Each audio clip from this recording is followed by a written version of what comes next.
ثم جعلناك على شريعة من الأمر فاتبعها ولا تتبع أهواء الذين لا يعلمون.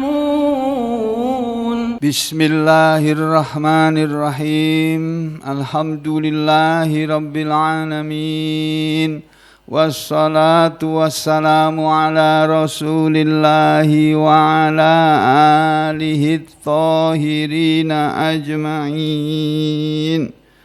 Amma ba'du ayyuhan nas, ittaqullaha mastata'tum wasma'u wa ati'u la'allakum turhamun.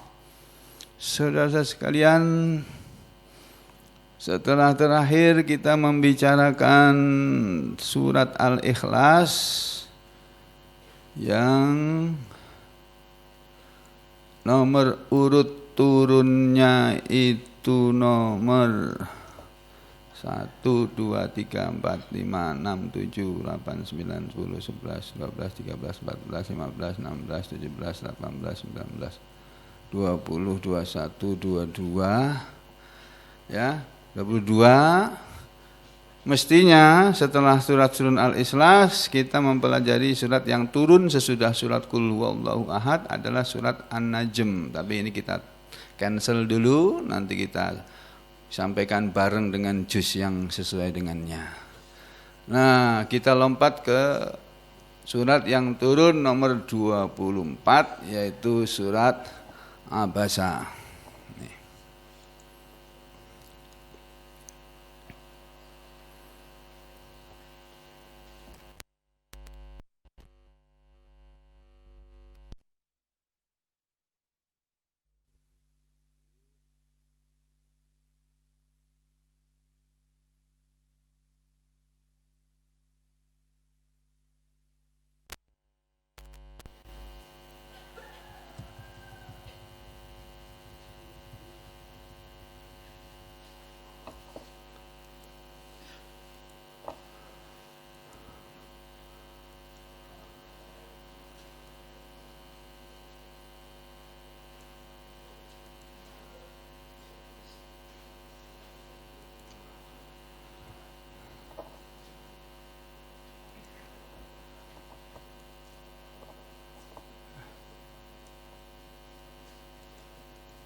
Surah Abasa nomor urutnya di dalam Al-Quran nomor 80. Jadi bapak-bapak, ibu-ibu dan saudara-saudara sekalian, kalau ibu-ibu hafal juz amma saja, ya, mulai dari surat 78, 79, ya, tambah 80 sampai 100 itu berapa? 20, ya. 22 tambah 14, 36 surat loh hafal loh. Juz amma saja 36 surat sudah dari 114 surat, sudah sepertiganya itu. Ya. Ah, ini surat Abasa ini dulu juga sudah pernah disampaikan, tapi tidak semendetail yang akan saya sampaikan ini. Surat Abasa, surat Abasa. Abasa artinya merangut, bermuka masam, apalagi kalau di sini di kamus sini diartikan apa ini? Mengerutkan muka atau memasamkan muka. Mengerut di sini diartikan berengut, merengut kalau bahasa Jawanya. Merangut kata orang Banjar ya. Allah berfirman pada surat ini, saudara sekalian, pakai lagu lama apa lagu baru ya? Lagu baru ngarang sendiri nih aku nih. Enggak ngikut siapa-siapa. A'udzu billahi minasyaitonir rajim. Bismillahirrahmanirrahim. Abasa wa tawalla an ja'ahul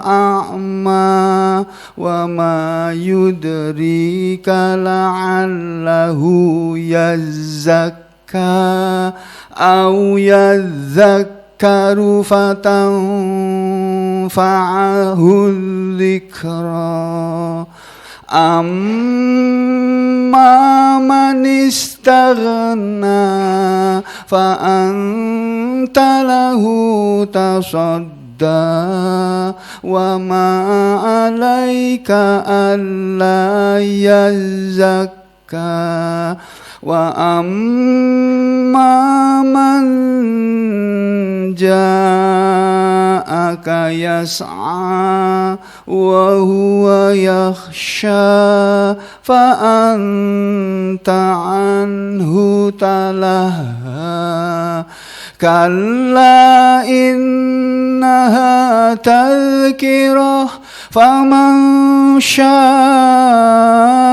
dzakarah fi suhufin mukarramah marfu'atin mutahharah bi aidi safarah kiramin bararah. Sampai sini dulu surah Al-Baqarah ayat 1 sampai ayat 16. Surat ini kata para ulama, ya saudara perhatikan, ini dua kitab tafsir ini selalu berbeda menyampaikannya. Ini tafsir Al-Khazin. Imam Al-Khazin mengatakan Makiyatun, surat ini adalah surat Makiyah. Wahya, dan dia surat ini ihda, ada ihda itu 1, wa arba'una dan 40. Jadi ihda wa arba'una 41 ayatan ayat. Ayat surat ini terdiri dari 41 ayat. Padahal 42. Ya. Ya. Tapi tafsir ini bilang begitu. Ini 41 ayat. Kemudian wa mi'atun wa salasuna kalimatan. Ada 130 kata. Jadi ayatnya 41, jumlah katanya ada 130. Wa khamsu mi'atin wa salasah, dan 503 harfan, huruf. Ini misalnya ada harfan di belakangnya, tapi enggak tahu kehapus mungkin. Tetapi menurut tafsir Fathur Rahman, orang ini juga selalu menghitung jumlah ayat sebelum menafsirkan ayat-ayatnya, menjelaskan tafsirnya. Surat ini makiyatun wa ayyuha, dan ayatnya arbauna, ada 40, wa ayatani, dan 2 ayat. Jadi 42 ayat, cocok ya. Wa hurufuha, sedangkan hurufnya, jumlah hurufnya ada khamsu mi'atin ya, 500 wa sittata wa salasuna harfan, 36 huruf, 536 huruf. Beda sekali jumlahnya dengan yang tadi cuma 503, ini 536.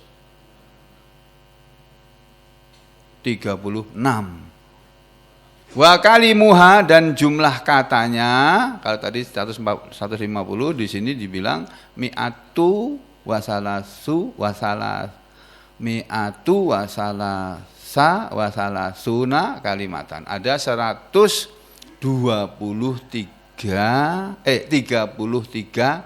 kata. Beda. Tadi 150. Oh, bisa beda-beda ini ya. Nanti sampean hitung sendirilah. Yang jelas jumlahnya lebih dari 500 huruf. Jadi sampean baca surat ini sampai habis dapat pahala 5.000 hasanat. Masya Allah. Ya. 5.000 hasanat itu ya seperti kita ngaji ke sini 5.000 kali. Sekali kita datang ke sini ngaji dapat 1 hasanat loh itu. Tapi tambah bonus berapa ayat yang dipelajari. Kalau 1 ayat dapat 1 onta. 2 ayat 2 onta. Onta merah, onta yang paling mahal zaman Nabi dulu. Terus kalau 3 ayat yang kita pelajari dapat 3 onta. 4 ayat dapat 4 onta. Tapi nanti di akhirat Pak, sekarang masih disimpan. Ya, sampai pulang ke rumah ya nggak punya apa-apa, ya nggak ada onta saya nggak di sana. Keluar dari rumah nggak punya apa-apa, balik juga nggak punya apa-apa. Itu kelihatannya begitu Pak, Bu. Tapi nanti saudara kaget nanti kalau sudah sampai di akhirat. Lalu tafsir yang lainnya yaitu tafsir apa ini ya? Tahrir wa tanwir. Sumiyat hadhihi suratu, dinamakan ini surat fil masahifi, di dalam mushaf wa kutubit tafsiri, dan di dalam kitab-kitab tafsir, wa kutubis sunnah, dan dalam kitab-kitab hadis. Surat ini selain bernama surata atau suratu abasa, juga dinamakan surah Ibni Umi Maktum. Surat Ibnu Umi Maktum. Dan nama lainnya juga surah As-Sakhah. Karena satu-satunya dalam Al-Quran yang ada kata As-Sakhah ya cuma di surat ini. Watu sama, dan juga dinamakan dia surat As-Safaroh, surat As-Safaroh. Karena dalam ayatnya ada kata-kata Safaroh. Dan juga dinamakan surat Al-A'ma, surat orang yang buta. Karena yang dirembuk oleh Allah dalam surat ini adalah Abdullah bin Umi Maktum. Dia seorang sahabat Nabi yang buta kedua matanya, yang kalau pergi sholat berjamaah harus ada yang menuntun supaya tidak salah jalan. Pak, ini orang buta zaman Nabi dulu ngaji loh Pak, tempat Rasul. Nah kita yang masih punya mata kok nggak mau ngaji, kan terlalu nih kita ini. Punya mata, iya punya mata tapi tidur. Siapa yang tidur ya? Oh enggak ada. Masih mendingan tidur, sampai ke masjid ya tadi sudah salat subuh. Berjamaah, dapat pahala seperti salat malam semalam suntuk. Kalau salat subuh berjamaah. Lalu kata ahli tafsir ini, wahiyya makiyatun, dan ini surat adalah makiyah bil ittifaq, menurut kesepakatan. Wa uddat, dan dia dihitung ar-rabi'ata wal isrina, surat yang ke-24 fi tartibi nuzulis suwari, di dalam urut-urutan turunnya surat-surat Al-Qur'an. Nazalat, dia turun ba'da surati An-Najm, wan najmi, dia turun sesudah surat wan najmi idza hawa ya, wa qabla, dan turun sebelum surati Al-Qadr, surat Lailatul Qadar. Wa adadu ayyiha, dan bilang jumlah ayatnya indal adin. Nah ini kenapa tadi ada yang bilang surat ini jumlahnya 41 ayat, ada yang bilang 42 ayat. Kenapa? Ini sebabnya. Ya. Dan jumlah ayatnya indal adin, di kalangan orang-orang yang suka menghitung jumlah ayat-ayat Al-Quran, min ahlil Madinah, dari penduduk Madinah, wa ahli Makkah, dan penduduk Makkah, wa ahlil Kufah, dan penduduk Kufah, Irak sana, isnatani wa arbaun, ada 42 ayat. Nah, jadi menurut ulama-ulama Mekah, Madinah, dan Kufah, zaman Nabi dulu, zaman Nabi sudah wafat dulu, zaman para tabi'in. Wa inda ahlil Basrah, sedangkan pada penduduk Basrah, sama-sama dari wilayah Irak sekarang ini, itu jumlah ayatnya ihda wa arbauna, ada 41. Terus wa inda ahli Syam, sedangkan pada penduduk Syam dibilang surat ini arbauna, ada 40 ayat aja. Jadi ada yang ketiga lagi, ada yang bilang surat ini ada 42, ada yang bilang 41, ada yang bilang 40 ayat. Yang benar yang mana? Ya yang ada di mushaf saja sih. Ya. Wahia, dan surat ini adalah ulas suwari. Surat yang pertama min awasitil mufassal, dari al-mufassal, surat-surat mufassal yang pertengahan. Jadi saudara sekalian, setidak-tidaknya kalau kita tidak bisa menghafal Al-Quran 30 juz, ya paling enggak kita surat-surat mufassal itu hafal. Saya sendiri juga belum hafal. Pernah hafal, lama dibaca, enggak dibaca, lupa-lupa. Astagfirullah, itu enggak baik sebetulnya. Tapi apa boleh buat lah, enggak. Memang lupa gimana? Padahal itu enggak baik ya, lupa sama Al-Quran itu enggak baik sebetulnya, kata Rasulullah. Terus gimana ya?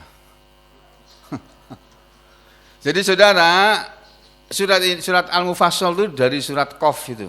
Ada yang bilang dari surat Qaf, ada yang bilang dari surat sebelumnya, surat Muhammad apa itu? Yang suka dihafal Pak Wahid itu Al-Hujurat. Kalau dari surat Al-Hujurat berarti surat 49. Terus sampai kulang di bulan itu surat Al-Mufassal.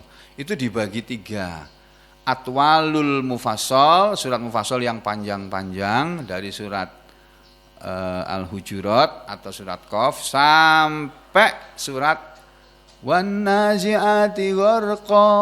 Nah itu surat Atwalul Mufassal. Terus di sini dibilang ini adalah permulaan surat pertengahan Mufassal, Ausatil Mufassal.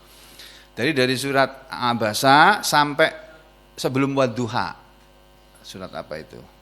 Al-Lail ya. Nah itu pertengahan Mufassal. Nah, dari Wadduha sampai Qul a'udzu birabbin nas itu Qisarul Mufassal. Surat Mufassal yang pendek-pendek. Nah, kenapa kok ada ulama membagi-bagi seperti itu? Rasulullah yang bilang seperti itu. Jadi surat-surat Mufassal itu surat-surat yang sambung menyambung, pendek-pendek, yang disela-selai dengan bismillah diantaranya. Itu Nabi menyuruh kita kalau mengimami sholat pakai itu, surat-surat Mufassal itu kalau mengimami sholat. Nah, makanya sholat pakai surat Qaf boleh, satu surat penuh boleh, separuh juga nggak apa-apa, dibagi 2 ya, supaya makmum yang sepuh-sepuh, yang tua-tua, yang berdiri gemetar itu bisa ngikut sholat. Ya, kalau sampean baca panjang boleh, tapi cepat kayak aku tadi gitu, pakai salah-salah juga gitu. Ya, pakai lupa-lupa juga. Jadi iramanya yang cepat. Kalau pakai irama yang kayak Pak Iris itu Alif Lam Mim Tanzilul Kitabi Minallahi La raiba fihi mir rabbil alamin. Kalau pakai muada begitu, aduh, ngantuk. Makanya kalau hari Jumat surat itu dibagi 2 saja lah. Separuh rukuk pertama, yang kedua rukuk kedua. Ya enggak enggak seperti persis yang dalam hadis, enggak apa-apa. Karena dalam pandangan kita di kalangan orang-orang kita di sini ya, seolah-olah sholat Jumat dengan baca 2 surat itu harus, padahal enggak. Hingga saudara kita dari kalangan Salafi mengatakan bid'ah orang yang mengatakan bahwa sholat Jumat harus baca 2 surat itu, terus tidak boleh baca surat yang lain. Itu kalau berpendapat seperti itu pendapat yang bid'ah, itu pendapat yang aneh, yang tidak ada contohnya. Nabi kan cuma kadang-kadang ngimami pakai itu. Kadang-kadang beliau pakai surat seperti ngimami sholat Jumat, Sabihis sama Hal Ataka. Kadang-kadang beliau pakai surat yang lainnya lagi. Jadi tidak harus pakai surat As-Sajdah, enggak harus. Yang mengharuskan kan kita sendiri. Nabi enggak mengharuskan, ya. Kemudian saudara sekalian, apa keistimewaan surat ini menurut hadis nomor 1277 yang terdapat dalam kitab tafsir Al-Wahidi? An Ubay bin Ka'ab, dari sahabat Ubay bin Ka'ab radhiyallahu an, beliau mengatakan annan nabiyya, bahwasanya Nabi sallallahu alaihi wasallam qala, telah bersabda, wa man qara'a surata abasa wa tawalla, dan barang siapa membaca surat Abasa wa Tawalla, jaa yaumal kiamati, dia akan datang pada hari kiamat nanti, pasti datang di hari kiamat nanti, wa wajhuhu, dan wajahnya dhahikun mustabsyirun, dalam keadaan tertawa dan berseri-seri. Kan dalam ayatnya kan ada itu, ya. Ada ayatnya yang bunyi Dhahikatum mustabsyirah wa wujuhu yauma idzin. Nah itu ya, karena ada itu makanya siapa yang membaca surat ini kata Nabi nanti di hari kiamat wajahnya berseri-seri. Artinya apa? Ya akan masuk surga itu. Masya Allah. Kemudian wasababu nuzuliha, dan tentang sebab nuzulnya, tentang sebab turunnya ayat ini apa?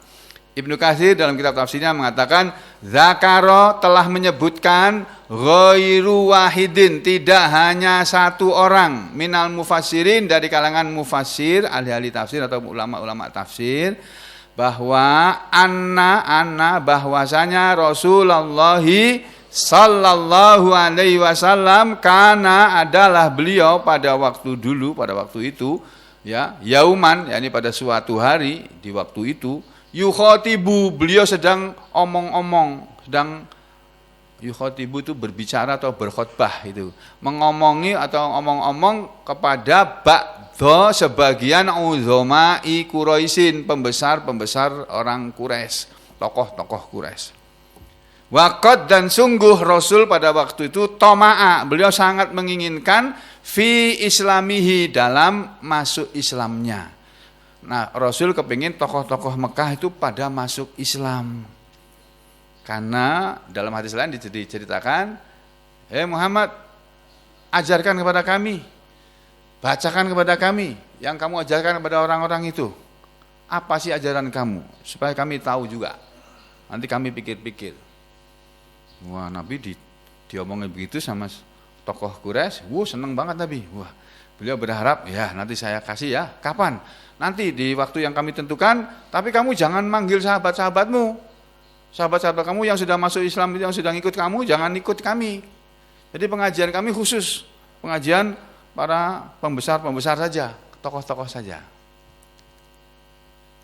Para ketua-ketua adat, ketua-ketua apa lagi ya, ketua-ketua apa namanya itu, kalau di sana namanya kabilah, nah gitu.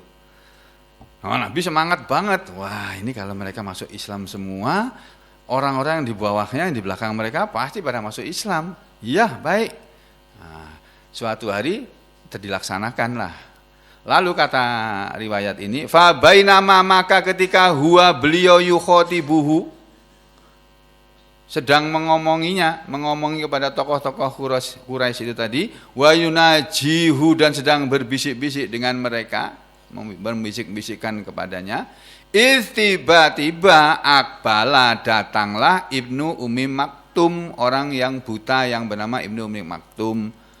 Dia mendengar Rasulullah membacakan Al-Quran, ini Abdullah bin Maktum kalau dengar Rasul ngajar gitu, semangat dia, dicari mana suara, dia datang dari mana, datangi. Wakana, dan dia adalah si Abdullah bin Ummi Maktum ini mimman, termasuk orang yang aslama qodiman, telah masuk Islam lebih dahulu. Wajala, lalu berbuatlah, mulailah yas'alu, dia bertanya kepada Rasulullah sallallahu alaihi wasallam an sai'in, tentang sesuatu. Dia bertanya kepada Nabi tentang sesuatu. Itu dalam hadis yang lengkap dikatakan bahwa ya Rasulullah, aqra'ani mimma 'allamakallah, ya Rasulullah, ajarkan kepadaku, bacakanlah kepadaku apa yang Allah sudah ajarkan kepadamu. Jadi kepengin tambahan ayat Quran lagi. Itu. Pada waktu itu dia datang, Ibnu Ummi Maktum datang, wa yulihu alaihi, dan Nabi merangut kepadanya, bermuka masam kepada Abdullah bin Ummi Maktum.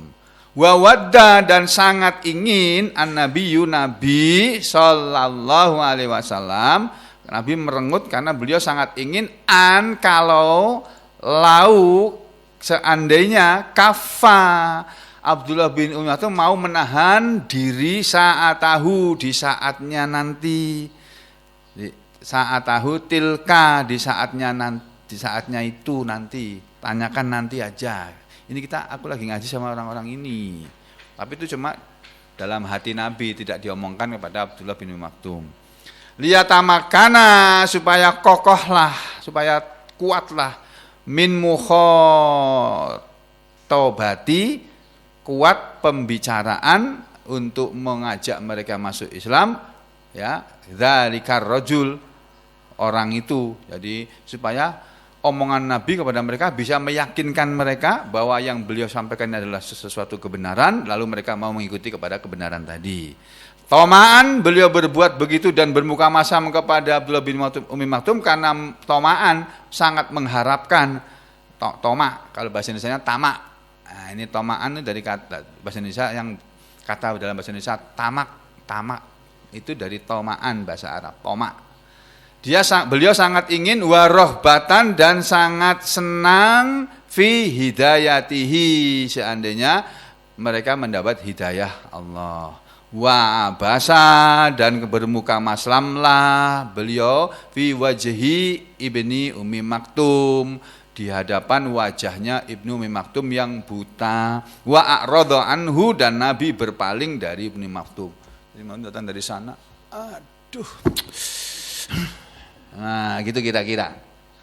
Aku membayangkannya begitu, aku juga nggak lihat. Lihat datang, aduh. Ini pengajian khusus orang besar-besar, kenapa dia yang masuk ini? Nabi bermuka masam terus berpaling begini. Nah, setelah itu wa aqbala alal akhor, Nabi memalingkan wajahnya dan menghadap kepada orang yang lain. Fa anzalallahu azza wa jalla, lalu Allah yang maha gagah dan maha agung menurunkan abasa wa tawalla an ja'ahul a'ma wa ma yudrika la'allahu yazzakka, dan seterusnya. Turun surat ini gara-gara peristiwa itu. Lalu itu yang pertama. Riwayat yang kedua yang menceritakan tentang sebab turunnya begini. Ata Rasulullah, telah mendatangi kepada Rasulullah sallallahu alaihi wasallam. Siapa yang mendatangi Rasulullah? Ibnu Ummi Maktum. Ibnu itu artinya anak laki-laki, Ummi Maktum, Bu Maktum. Anak laki-lakinya Bu Maktum. Wa Ummu Maktum, sedangkan yang namanya Ummu Maktum itu adalah Ummu Abihi, ibu dari bapaknya Abdullah ini. Ya. Wa ismuhu, dan nama bapaknya adalah Abdullah bin Suraih. Abdullah bin Suraih bin Malik bin Rabi'ah al-Fihri. Al-Fihriyu, orang Fihir sana. Min Bani Amir ibni Lu'ayyin, dari kabilahnya Bani Amir bin Lu'ay. Wa indahu, dan di hadapan siapa? Di hadapan Abdullah bin Ummi Maktum pada waktu itu ada sonadidu Quraisyin, bala tentara Quraisy. Ada tokoh-tokoh Quraisy, pembesar-pembesar Quraisy. Di antaranya disebut sini namanya Utbah wa Syaibah ibna Rabi'ah. Keduanya anaknya Rabi'ah. Jadi Utbah bin Rabi'ah dan Syaibah bin Rabi'ah. Wa Abu Jahal bin Hisham, dan ada Abu Jahal bin Hisham. Tuh, ini kan tokoh-tokoh Quraisy ini. Kemudian wal Abbas ibnu Abdul Muthalib, pamannya Nabi, waktu itu belum masuk Islam. Abbas bin Abdul Muthalib, bapaknya Ibnu Abbas. Ya. Wa Umayyah bin Khalaf, dan ada lagi tokoh yang namanya Umayyah bin Khalaf, tokoh musyrik ini. Wal Walid ibnul Mughirah, ini konglomeratnya. Al Walid bin Mughirah, orang paling kaya di Mekah pada waktu itu. Yang yad'uhum, Nabi sedang mengajak mereka ilal Islam, kepada Islam. Roja'a, beliau berharap an yuslima, bahwa akan masuk Islam, bi islamihim, dengan sebab masuk Islamnya mereka, para tokoh-tokoh ini. Jadi dalam pikirannya Nabi, kalau tokoh-tokoh ini pada mau masuk Islam, nanti akan masuk Islam juga bersama Islam mereka, ghairuhum, selain mereka yang menjadi pendukung-pendukungnya. Itu dalam bayangannya Nabi seperti itu. Faqala lin nabiyyi, lalu berkatalah Abdullah bin Ummi Maktum kepada Nabi sallallahu alaihi wasallam. Ini Abdullah bin Maktum mengatakan begini, "Aqri'ni, bacakanlah kepadaku ya Rasulullah, wa 'allimni, dan ajarilah aku, mimma, dari apa yang 'allamakallahu, Allah telah mengajarkan kepadamu." Wa karrara dzalika, dan Abdullah bin Ummi Maktum mengulang-ulang omongannya itu tadi. fakariha, lalu menjadi tidak senanglah Rasulullah sallallahu alaihi wasallam qat'ahu, karena memutusnya Abdullah bin Ummi Maktum li kalamihi, terhadap omongannya Nabi. Nabi sedang ngomongin orang, sedang khutbah, diputus oleh omongannya Abdullah bin Ummi Maktum. Nabi enggak seneng. Wa abasa, dan kemudian Nabi bermuka masam, ya. Wa a'radha, dan Nabi pun berpaling muka anhu, dari Abdullah bin Ummi Maktum. Fanazalat, lalu turunlah hadhil ayatu, ayat ini sampai selesai. Wa kana, dan adalah Rasulullah sallallahu alaihi wasallam yukrimuhu, setelah turun surat ini karena surat ini isinya teguran kepada Nabi dari Allah. Lalu setelah turun surat ini, setiap kali Nabi ketemu Abdullah bin Ummi Maktum, Abdullah bin Ummi Maktum dimuliakan oleh Nabi. Nabi memuliakan dia. Wa yaqulu, dan Nabi selalu ngomong begini, idza ra'auhu, apabila Nabi melihat kepada Abdullah bin Ummi Maktum. Kalau Abdullah bin Ummi Maktum datang gitu ke pengajiannya Nabi bilang begini, marhaban, selamat datang, biman atabani fihi rabbi, kepada orang yang telah mencela kepadaku karena dia Tuhanku. Selamat datang Pak Abdullah bin Maktum, yang karena engkau Allah mencela diriku. Ini. Dan setiap kali Nabi mau memulai kajian, cari dulu mana Abdullah bin Maktum, hadir enggak? Kalau hadir disuruh sini dulu sini. Ya. Gara-gara kamu lah aku dinasihati oleh Allah. Karena Nabi dulu tidak merasa bersalah, mengharap masuk Islam kepada tokoh-tokoh itu menurut pikiran Nabi enggak salah. Nah, tapi salahnya beliau rupa-rupanya karena berpaling dan bermuka masam dari orang yang menginginkan mendengarkan kajiannya Nabi. Makanya para ulama dalam kitab tafsir yang lain dikatakan salah satu manfaat dari surat ini adalah berisi nasihat kepada Nabi maupun umatnya supaya jangan mengadakan pengajian khusus orang-orang sugih saja. Jangan mengadakan pengajian khusus orang-orang besar saja, tidak boleh. Dilarang. Jadi pengajian itu untuk berlaku orang sugih dan orang melarat, orang berpangkat dan orang rendahan, bos-bos dan anak buah harus boleh, tidak boleh dilarang. Gitu ya. Ini salah satu manfaat dari surat ini. Tafsiru suratnya Abasa. Sekarang tafsir surat Abasa, wa hiya makkiyatun. Bismillahirrahmanirrahim. Abasa wa tawalla. Kalau tadi a'udzu billahi minasyaitonir rajim. Bismillahirrahmanirrahim. Abasa wa tawalla, dia bermuka masam dan dia berpaling. Maksudnya apa? Ini bermuka masam, telah bermuka masam siapa? Nabi. Abasa diartikan kalaha sama artinya dengan abasa, bermuka masam. Atau Ibnu Jarir mengartikannya kubido wajhuhu takarruhan. Ya, digenggam wajah Nabi karena merasa tidak senang. Wajah seperti digenggam, mengkerut gitu. Watawalla, dan berpaling, a'radha, ya. Dia telah bermuka masam dan berpaling. Nah, berpalingnya a'radha biwajhi, Nabi memalingkan wajahnya, atau a'radha li ajli, berpaling karena Abdullah bin Ummi Maktum datang, li anja'ahul a'ma, karena datangnya kepada Nabi orang yang buta. Padahal karena Rasulullah SAW adalah Rasulullah SAW pada waktu itu yauman, pada suatu hari, di waktu itu yukhotibu, sedang berbicara kepada ahada sadati Quraisyin, salah satu dari pembesar Quraisy. Waqad tami'a, dan sungguh Nabi telah mengharapkan sekali fi islamihi, masuk Islamnya tokoh Quraisy tadi. Fa bainama kana yatahaddatsu ilaihi, maka ketika Nabi adalah sedang berbicara kepadanya, iz aqbala Ibnu Ummi Maktum, tiba-tiba datanglah Abdullah bin Ummi Maktum, wa huwa rajulun a'ma, dan dia adalah seorang yang buta.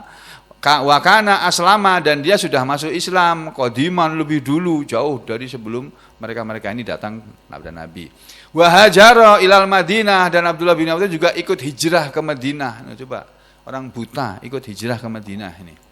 Wa qad jaa, dan sungguh telah datang dia ilan nabi, kepada Nabi SAW, lias alahu, untuk bertanya kepada Nabi an sayin, tentang sesuatu. Wa alaha alan nabiyyi fisual misalnya ya. Dan dia telah memutus omongan kepada Nabi SAW dengan pertanyaannya. Wa waddan nabiyyu, padahal Nabi sangat menginginkan lau kaffa Ibnu Ummi Maktum, kalaulah Ibnu Ummi Maktum mau menahan diri, jangan datang dulu, nanti aja datangnya di saat tahu tilka, di saatnya dia itu tadi. Ya, ini tadi sudah diterangkan di depan ya, karena beliau ingin omongannya itu kuat, mantap, alasannya kokoh sehingga orang akan tertarik masuk Islam. Tapi gara-gara Abdullah bin Mas'ud, konsentrasi Nabi buyar, kira-kira begitu ya. Nabi menjadi tidak senang. Wa abasa fi wajhi Ibnu Ummi Maktum, Nabi menampakkan wajah masam di hadapan Ibnu Ummi Maktum. Wa a'rada anhu, dan berpaling darinya. Wa aqbala alal akhar, dan dia berpaling kepada yang lain. Fa anzalallahu taala, lalu Allah taala menurunkan hadhil ayati, ayat-ayat ini mu'atiban, yang isi dari ayat ini adalah mencela kepada Rasulahu, Rasul Allah Al-Karim yang mulia itu. Jadi saudara, begitu. Fakana, maka adalah Rasulullah sallallahu alaihi wasallam ba'da dzalika, sesudah terjadi peristiwa ini, yahussu, beliau selalu gembira, ya, merasa senang li ibni Ummi Maktum, kepada Ummi Maktum. Wa yalqahu, dan Nabi selalu menemui dia bil inayati wa takrimi, dengan selalu melihat dan memuliakan. Jadi kalau ngaji, sini kamu dekat sini dimuliakan itu. Wa yaqulu lahu, dan beliau selalu mengatakan ahlan, kalau tadi marhaban, ini ya, ahlan, selamat datang, biman, kepada orang yang atabani fihi rabbi, telah mencela diriku karena dia Allah Tuhanku. Jadi begitu kata riwayat ini. Wa maknal ayat, dan makna ayat ini adalah annar rasul, bahwa Rasul qad toba wajhahu, telah bermuka masam wajahnya, karihan, karena tidak senang kepada apa yang dilakukan oleh Ibnu Maktum. Wa a'rado, dan beliau telah berpaling. Abasa wa tawalla, dia telah bermuka masam dan telah berpaling. Anja'ahul a'ma, bahwasanya telah datang kepadanya orang yang buta itu. Jadi ibu-ibu, an ini artinya bahwa, atau kalau guru bahasa Arab saya mengatakan an ini enggak ada artinya katanya. Baru tahu aku ini. Guru bahasa Arab saya ini, ada 2 orang sudah yang mengatakan an ini tidak ada artinya. Ini huruf yang enggak bisa diartikan, ini dianggap enggak ada gitu. Kalau guru ngaji saya, ustadz saya mengatakan an ini artinya bahwa. Gitu. Bahwasanya ja'ahu, telah datang kepadanya kepada Nabi, maksudnya siapa yang datang? Al-a'ma, orang yang buta itu. Siapa orang yang buta itu? Yaitu li'an ja'ahu, karena datang kepada Nabi al-a'ma, orang yang buta, ya wa huwa Ibnu Ummi Maktum. Ini tafsirnya ya. Nah, sama, ini tafsir Al-Baghawi bilang begitu, tafsir Ibnu Jarir juga bilang begitu. Ini yang Abdullah bin Maktum itu memotong omongan Nabi yang sedang ngomong sama orang, amma huwa mashulun bihi, dari apa yang beliau sedang sibuk ngomong kepada orang-orang tadi, mengajak Islam. Mimman yarju islamihi, karena Nabi mengharapkan masuk Islamnya, min asrafi Quraisyin, dari orang-orang mulia dari kalangan Quraisy itu. Alladzina, yang huwa Nabi harisun, sangat ingin sekali ala islamihim, untuk masuk Islamnya mereka, kepada masuk Islamnya mereka. Walam yadri, dan tidak mengetahui al-a'ma, orang yang buta itu, Abdullah bin Mas'ud tidak mengetahui annahu, bahwa Nabi mashulun, sedang sibuk bidzalika, dengan dakwahnya itu tadi. Lah dia buta. Dia nggak tahu Nabi sedang ngomong dengan siapa yang ada di situ, kan dia buta, nggak tahu. Nah, tapi Nabi bermuka masam sama dia. Panadahu, lalu Abdullah bin Mas'ud memanggil Nabi dengan mengatakan, alimni, ajarilah aku mimma 'allamakallah, dari apa yang Allah telah ajarkan kepadamu wahai Rasul. Fansarafan nabiyyu, lalu bubarlah, bubar pengajiannya itu Pak, gara-gara itu.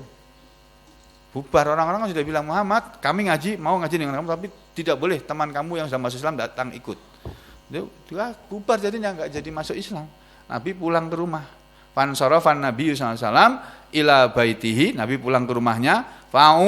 Tiba, lalu sampai di rumah dicelalah Nabi kita fidzalika dalam perbuatan beliau yang seperti itu, bima nazala fi hadhihi surah, dengan apa yang telah turun di dalam surat ini, yaitu fakana ba'da dzalika, maka adalah Nabi sesudah itu yaqulu lahu, selalu berkata kepada Abdullah bin Ibnu Ummi Maktum, idza jaa, apabila dia datang, marhaban bima atabani fihi rabbi, ya, selamat datang kepada orang yang karena dia Tuhanku telah mencela diriku, ya, jadi aku tahu salahku. Wa yabsutu lahu ridaahu, dan Nabi sampai-sampai kalau Abdullah bin Ummi Maktum datang itu beliau menghamparkan kepada Abdullah bin Ummi Maktum ridaahu, selendangnya. Selendang yang bisa dipakai di bahu, dibuka, silakan duduk sini. Ini selamat datang orang yang karena dia Allah mencela aku. Dihormati sudah itu. Jadi Nabi malah menghormati orang yang bikin Allah marah sama dia, sama Nabi. Masya Allah. Kalau kita mungkin nggak hilang-hilang itu jengkelnya itu. Waduh. Kalau kita mungkin gitu-gitu. Nabi malah silakan sini masuk, dihormati sampai begitu itu. Ya. Wa dzukira, dan telah disebutkan, kata Ibnu Jarir atau Bari. Ini tadi tafsir Jalalain loh, ini yang saya sebutkan tadi di atas ini ya. Terus yang ini tafsir Ibnu Jarir, wa dzukira, dan telah disebutkan annal a'ma, bahwa orang yang buta tadi, alladzi dzakarahullahu fi hadhil ayah, yang Allah telah menyebutkan dalam ayat ini, wa Ibnu Ummi Maktum, dialah yang bernama Ibnu Ummi Maktum, utiban Nabi SAW bisababihi, yang telah dicela Nabi kita SAW bisababihi, dengan sebabnya. Ya kenapa? Ya karena li'annal a'ma, karena orang buta tadi qad ja'ahu yas'alu an amri, dia telah datang kepada Nabi bertanya tentang sesuatu urusan min umuri dinihi, dari urusan-urusan agamanya, wa qata'a hadis Rasul, dan dia telah memotong pembicaraan Rasul, ma'a, karena annahu, bahwasanya bisa babi amahu, dengan sebab butanya, buta matanya, yastahiku, dia berhak mazidan, mendapatkan tambahan minarifki warrofati, dari rasa sayang dan rasa kasihan.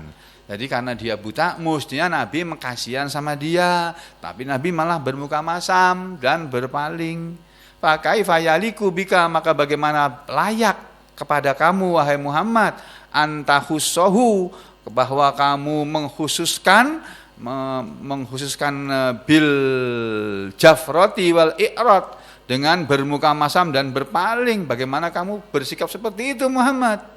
Nah, lalu ayat yang ketiga turun, wa ma yudrika la'allahu yazakka, wa ma yudrika, padahal apa yang memberitahu kamu wahai Muhammad, la'allahu, barangkali dia, si Abdullah bin Ummi Maktum tadi, datang kepadamu yazakka, dia akan mensucikan dirinya. Dan Nabi kita ditegur, Muhammad, kenapa kamu bermuka masam dan berpaling? Kamu kan nggak tahu, ya, barangkali dia datang kepadamu mau mensucikan dirimu, mau mensucikan dirinya. Yang dimaksud dengan mensucikan diri, ya zakka, diterangkan dalam tafsir, wa ma yudrika yu'limuka, apa yang memberitahu kepada kamu ya Muhammad, la'allahu, barangkali dia, yakni al-a'ma, orang yang buta tadi, ya zakka, dia mau mensucikan dirinya, yaitu yuslihu bil Quran, mau memperbaiki dirinya dengan Al-Quran. Jadi dari sini kita dapat pelajaran Pak, bahwa kalau kita ngaji begini nih setiap pagi, itu salah satu tujuannya adalah supaya kita dari hari ke hari makin lama makin bersih dari dosa. Kita dulu kan nggak pernah ngaji Pak, nggak pernah ngaji itu dosa loh Pak. Hidup nggak pakai ngaji itu dosa. Tapi banyak orang nggak tahu kayak begitu itu. Sampai harus kasih tahu sama orang-orang yang nggak tahu itu. Sama sudah ngaji belum? Sampai bisa baca Quran. Pintar aku baca Quran. Coba kamu terjemahkan sekarang. Hah? Nggak bisa aku. Nah ngaji makanya udah bisa baca. Sana kamu biar bisa tahu maknanya, dijelaskan makna siap Al-Quran. Terus pengamalannya bagaimana? Ayat yang seperti ini, cara mengamalkannya bagaimana? Itu Pak. Jadi tujuan kita ngaji adalah untuk membersihkan diri kita dari dosa. Ya, karena kita sudah terlalu banyak berbuat dosa, yang nggak bisa dihitung pakai jari lagi sudah. Jari cuma 20 kok. Dosanya lebih dari 20. Bahkan 20.000 mungkin lebih itu. 20.000 kali berbuat dosa mungkin ada itu. Ya. tapi kita nggak sadar.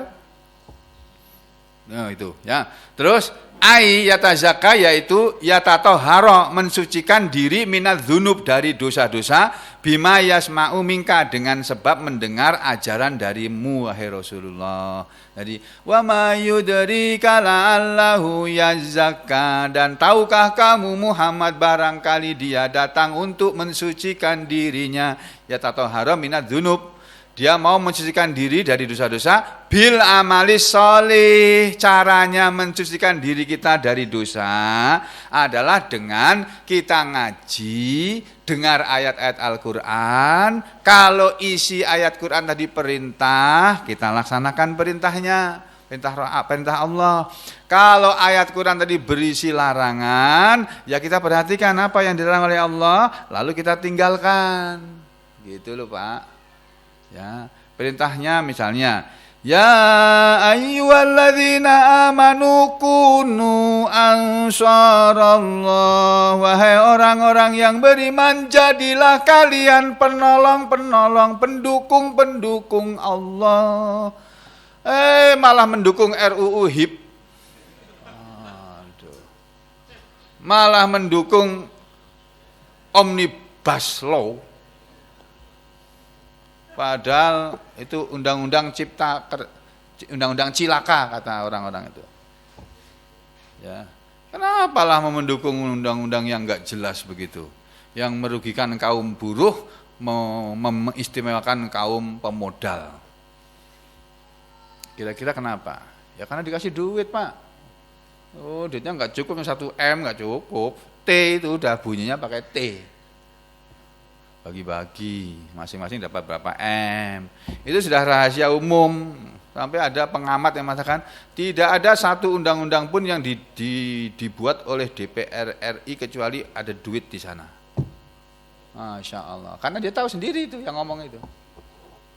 Ini kan ngotot-ngototan. Fraksi ini menolak, sini menolak. Nah, supaya setuju semuanya, kasih duit. Nanti ngomongnya sama, seragam. Setuju. Palu bunyi itu duit sudah miliaran masuk. Maka sama jangan jadi anggota dewan dah lah, jangan. Untung Pak Edi nggak jadi itu. Mana Pak Edi? Nggak hadir. Ya, untung Sidin nggak jadi itu. Dan saudara jangan menyusul. Dah pasti gagal sampean. Kalau sampean kepengen sukses jadi anggota dewan, nggak usah sholat, nggak usah ngaji, baru sampean bisa. Nah. Ya, karena apa? Ya biaran itu bukan bagian sampean, itu bagiannya politikus. Ya. Jadi sampean itu kan orang biasa, bukan politikus, bukan pemodal, bukan orang sugih, bukan.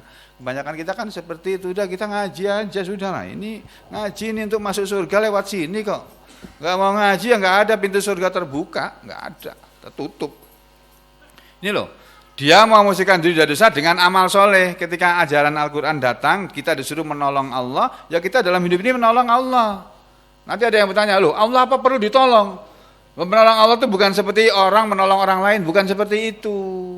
Menolong Allah itu, agama Allah ini, Islam ini, sampean bela.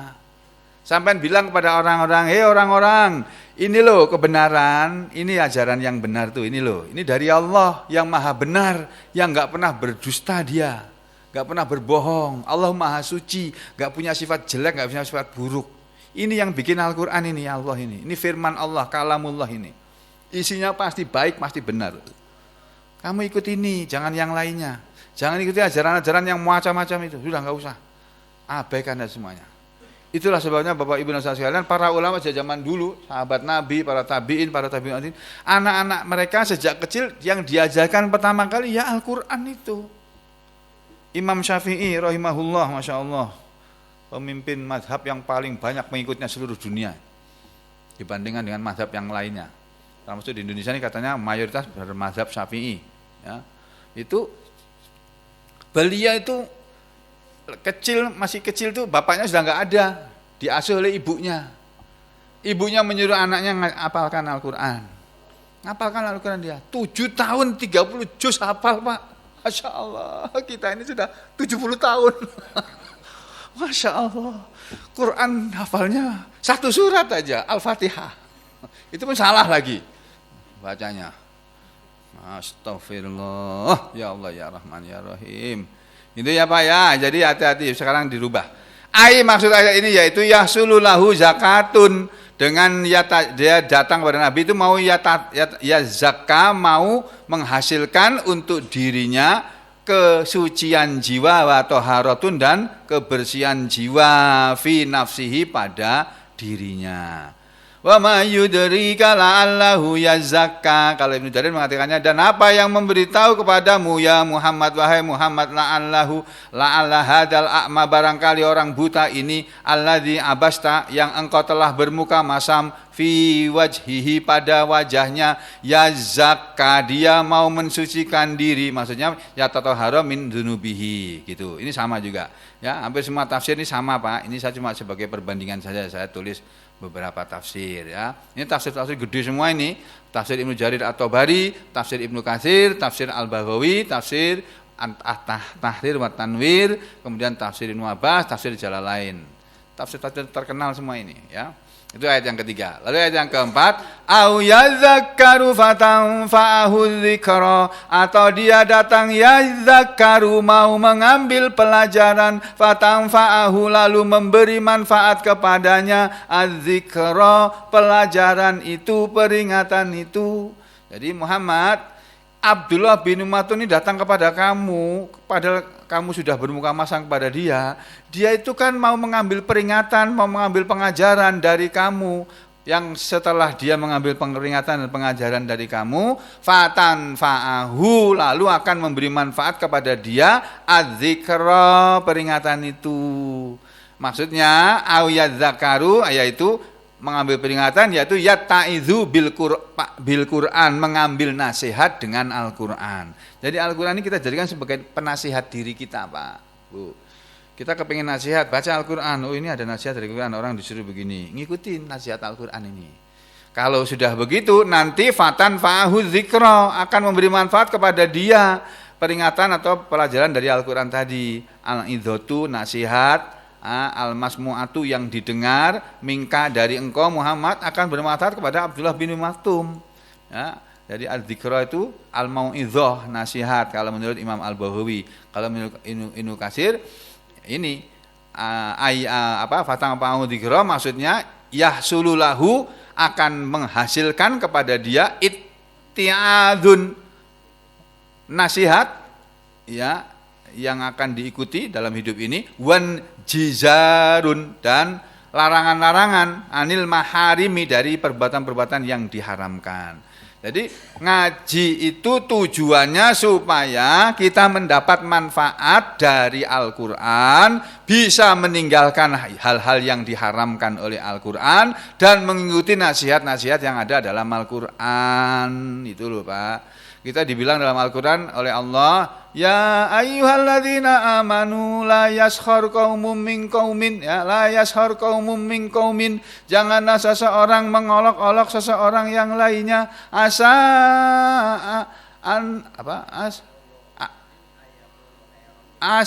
ayyakunu khairam minhum, boleh jadi mereka yang diolok-olok itu adalah lebih baik dari mereka yang mengolok-olok. Jadi mengolok-olok orang yang tidak jelas sarannya, itu tidak boleh. Boleh jadi mengolok-olok, kalau mengolok-olok orang kafir, mengolok orang munafik, ya itu sudah sepantasnya. Itu pun pakai waktu dan saat yang tepat ya, sebagai pelajaran. Tapi secara pribadi tidak boleh. Jadi Allah menasihati kita, menyampaikan Al-Quran. Al-Quran berisi nasihat, teguran kepada orang beriman, teguran kepada manusia, teguran kepada orang munafik. Nah itu kan orang munafik kan banyak, tapi secara pribadi kita tidak boleh ngomong, oh kamu munafik, enggak boleh ya. Secara pribadi tidak boleh. Secara umum itu kan tidak disebut nama, ya enggak apa-apa. Siapapun yang melakukan perbuatan munafik, ya dia orang munafik. Orang munafik itu kata Nabi ciri-cirinya suka berbohong. Kalau kita suka berbohong berarti kita masih munafik gitu loh.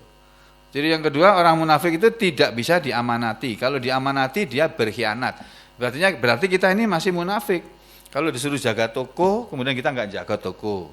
Disuruh melayani tamu toko, terus nyimpen uangnya diambil, masuk kantong sendiri. Ya, disuruh nagih hutang sama pelanggan, tidak disetor kepada yang nyuruh, dikantongin sendiri. Nah, itu berarti tidak bisa diamanati itu. Kalau dia ada sifat seperti itu, segera bertobat. Kalau dulu pernah ya sudahlah, sudah masa lalu. Sekarang bertobat.